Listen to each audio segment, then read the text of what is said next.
What happens when a global superpower suddenly pulls the plug on millions of dollars in aid to an African nation? Does the country collapse? Does it come running back, begging for assistance? Or does it do something unexpected, turn the tables, build new alliances, and take control of its destiny? Disruptions lead to new world orders. And so this is a disruption that is happening. I'm sure that maybe a new world order will be born out of it. For decades, the United States has used foreign aid as a tool of influence, ensuring African nations remained economically tied to Washington. But now, as the U.S. slashes its financial commitments, something remarkable is happening. Africa isn't retreating, it's rising. Ghanaian President John Dramani Mahama just sent a clear message to the world. As bridges are burning, new bridges are being formed. His words weren't just a reaction to budget cuts. They were a declaration that Africa is done being dependent on Western aid. But can Ghana lead Africa into a future where it no longer needs Western handouts? Will the U.S. regret walking away from its influence in Africa? Let's find out.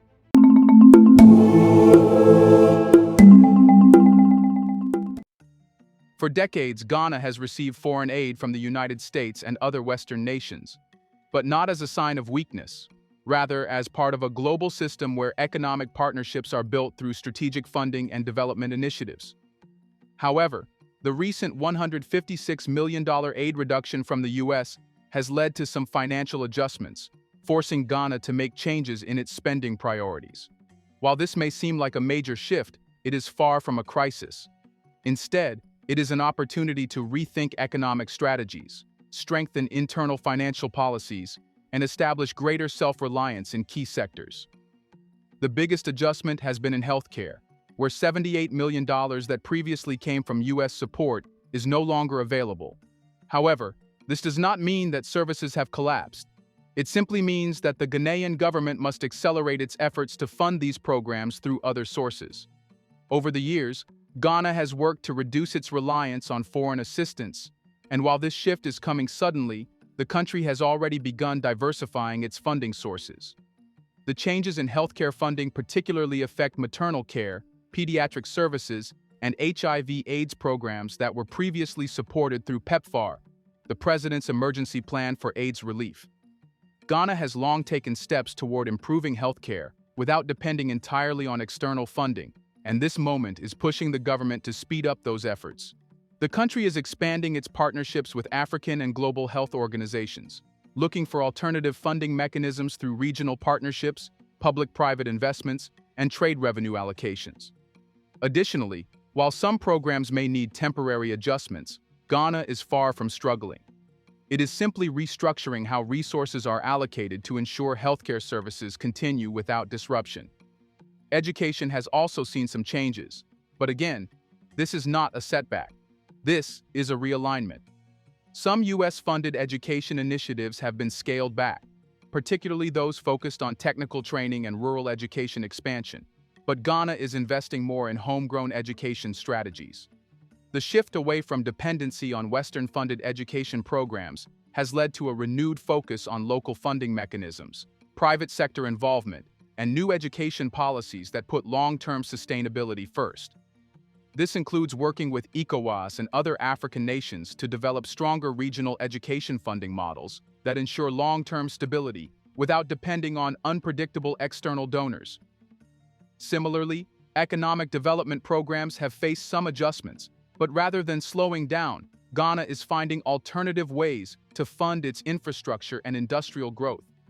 The country has long been working toward reducing its dependency on aid-driven development, focusing instead on expanding trade partnerships, attracting foreign direct investment (FDI), and mobilizing domestic revenue. The reduction in U.S. aid is a push to expedite these existing plans rather than derail them. Ghana is not in a position of loss or desperation. Rather, it is at a turning point. President Mahama has emphasized that while the reduction in aid means certain programs must be adjusted, it also reinforces the importance of Africa developing stronger, self-sufficient economies that are not vulnerable to external funding decisions. This moment serves as proof that Ghana can stand on its own feet and that African nations can take charge of their financial futures. One major area of focus is agriculture. where Ghana is already implementing plans to increase local food production and strengthen domestic supply chains. Mahama's response to the aid cuts makes it clear that Ghana is not waiting for replacements. It is taking charge of its economic growth by investing in its people. This aligns with Africa's broader efforts to increase trade between African nations, particularly under the African Continental Free Trade Agreement, AfCFTA, which is designed to reduce dependence on Western markets and increase intra-African commerce. Additionally, Ghana is diversifying its financial partnerships, working closely with China, the EU, the African Union, and private sector investors to ensure that development projects continue without reliance on any single donor. The country's leadership understands that the world is shifting toward a multipolar economic system, and Ghana is well positioned to navigate these changes strategically. Rather than portraying this as a crisis, Mahama and Ghana's leadership have framed it as an opportunity to accelerate financial independence. The reality is that Western aid has always been an unstable source of funding, subject to political shifts, economic fluctuations, and foreign policy changes.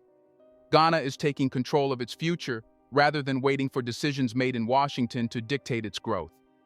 The adjustments in healthcare, education, and development spending are temporary challenges, not long-term obstacles.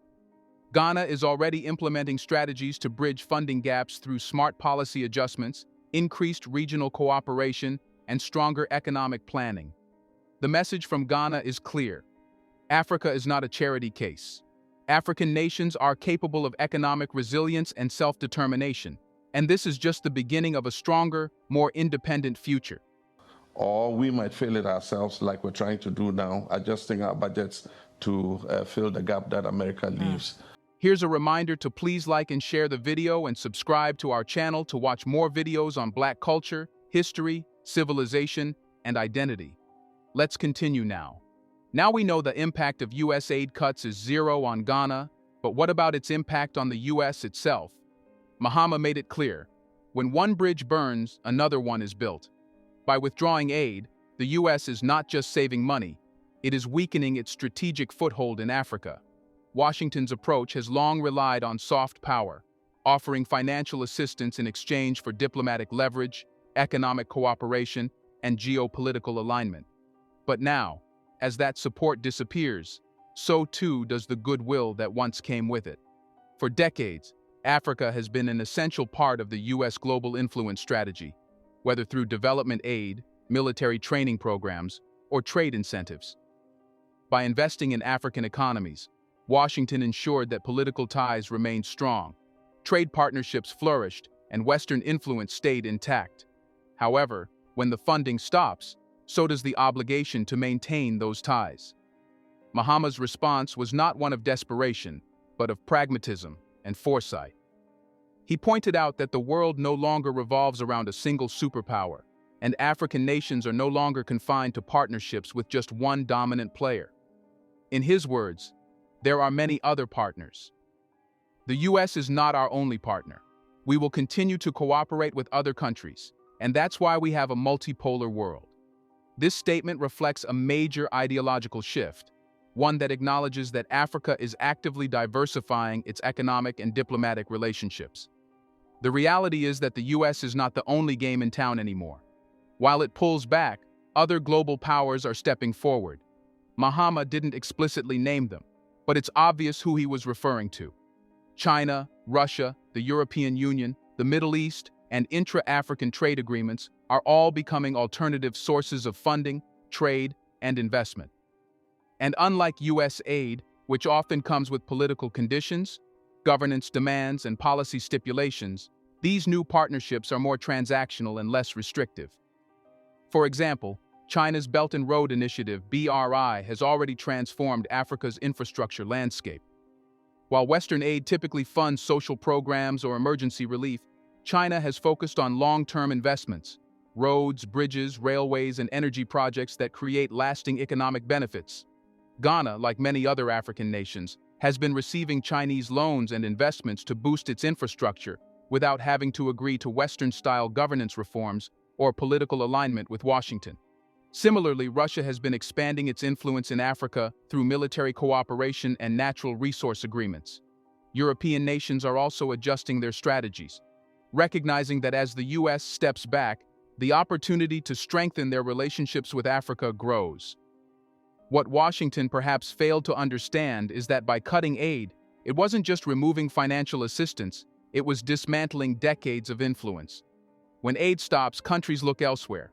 And when they look elsewhere, they build new alliances, form new economic relationships, and ultimately shift their loyalty to those who step up when the U.S. does not. That came in place after the Second World War has been beneficial to all parties. America has benefited, America has prospered from that world order.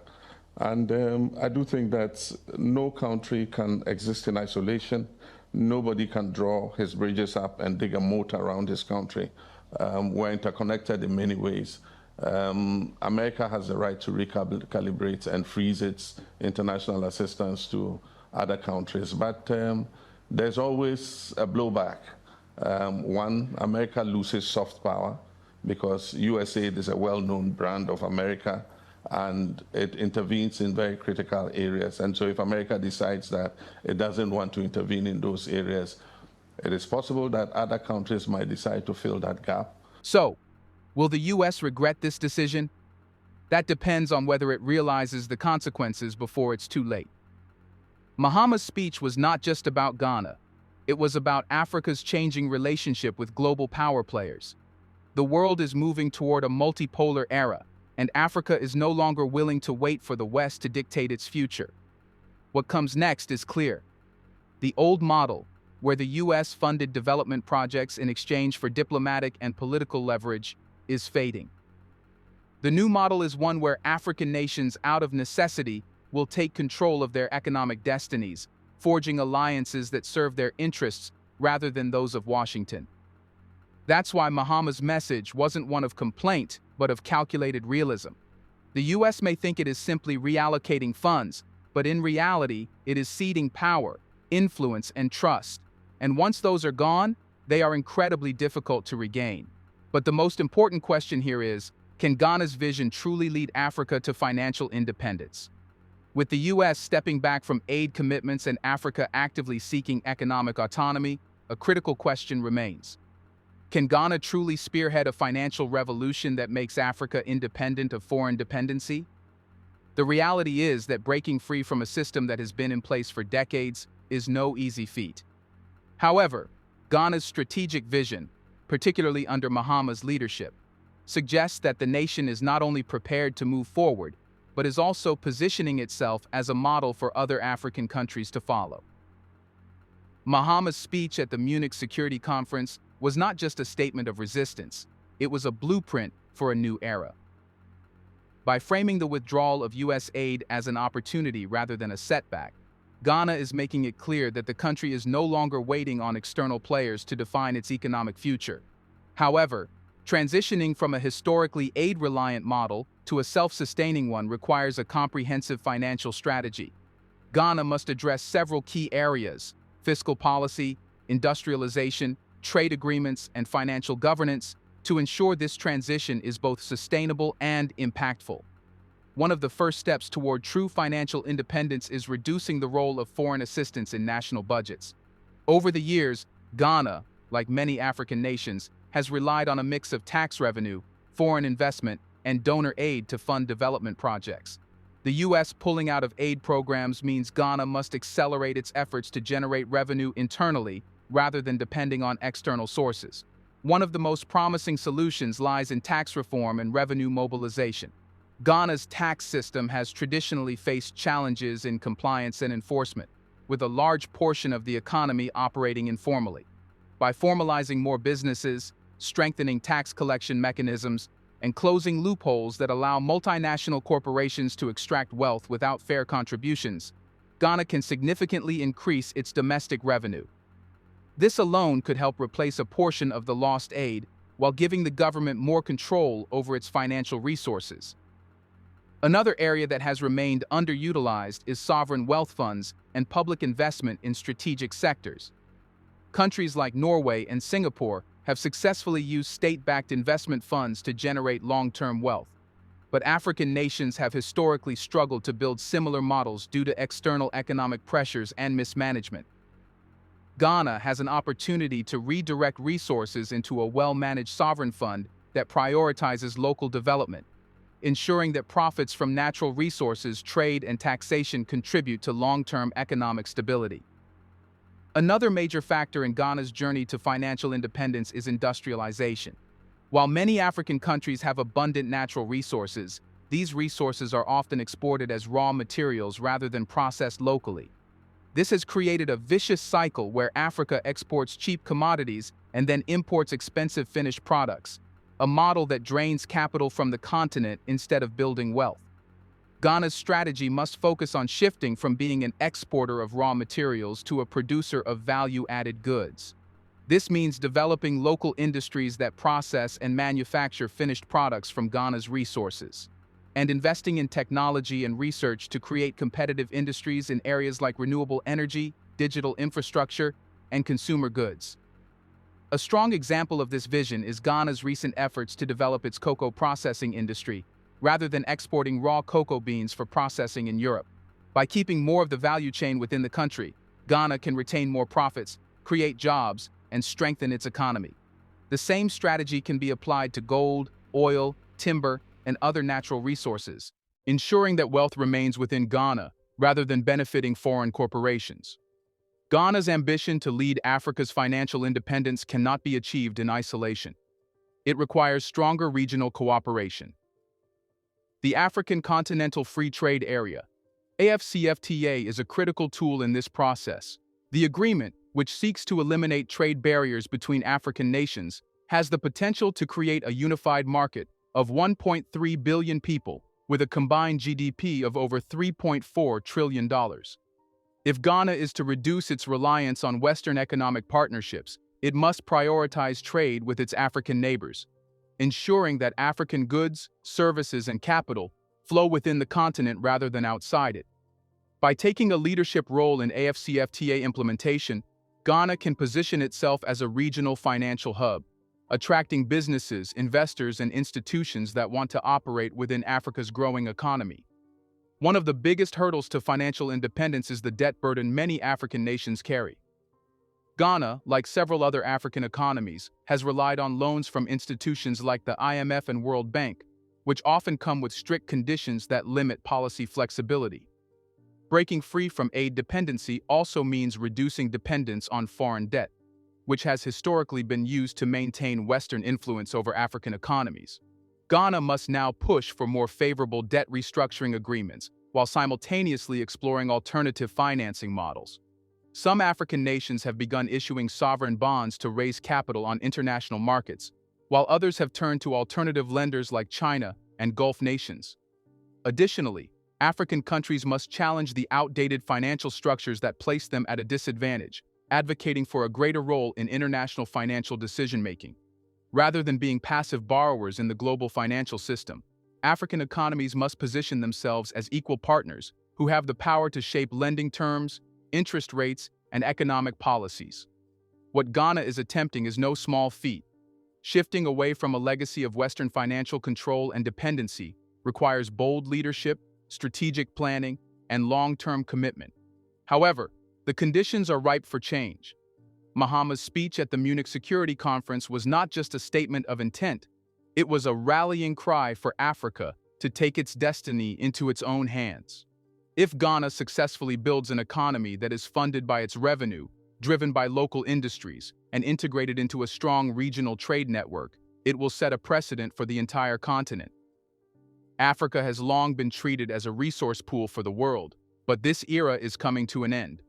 The continent is young, economically dynamic, and full of potential, and Ghana is showing that the pathway to independence is not just possible, it is inevitable. For decades, Africa was expected to simply adapt to global economic realities dictated by others. But now, with US aid cuts serving as a wake-up call, Ghana is making it clear. Africa will no longer adapt to the world. The world will have to adapt to Africa. Do you think the US will accept this new reality? Who is really at a loss after the aid cut? Let us know in the comments section. Will the US try to win African nations back, Do you want to watch more videos like this one? If so, subscribe to our channel and press the bell icon next to it. We have decided to bring videos on something nobody talks about: the Black culture, civilization, history, and evidence about how glorious Blacks have been. Thanks for watching, and until the next video, stay tuned.